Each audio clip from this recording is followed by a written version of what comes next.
So today, welcome to the mimisbowlkitchen. We are going to make a staple that I'm sure is something that you buy weekly from the supermarket. We're going to make some hummus. I have a few different hummus recipes that are going to be going onto the mimisbowl website, but today I've chosen to focus on two, and I've sort of given the hummus a fun twist. I'm sort of on the fence about whether you buy or make your own hummus, but you wouldn't be able to buy these in the shops, so it's nice to be able to talk you through what I'm cooking with today.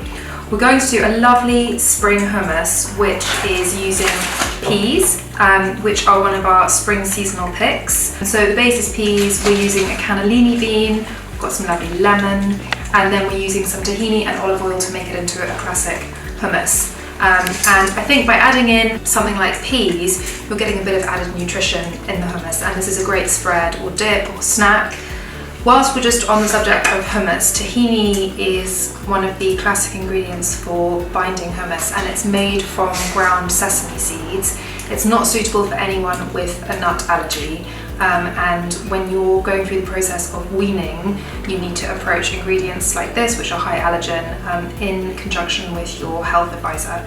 If you wanted to make a nut-free version of this, you would simply skip out the tahini, which would be fine. You might find that you just need to add slightly more oil in order to get the consistency you like when you're making your hummus. So that's hummus number one.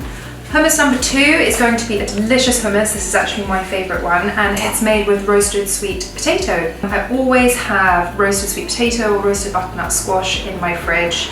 If I'm going to roast vegetables, I tend to do it in big quantities, and then I'll use that throughout the week in all my cooking. I just find it the most time-saving way of cooking with children. So this is a really sweet, nutty hummus, and the base is the roasted sweet potato. When I roasted the sweet potato, I also roasted some garlic in its skin. This is completely optional. I've been adding quite a bit of garlic into my cooking at the moment. It's very good for you, it's antibacterial. If you're trying to keep bugs from school at bay, then this might be a nice little thing to add in, but it's not necessary.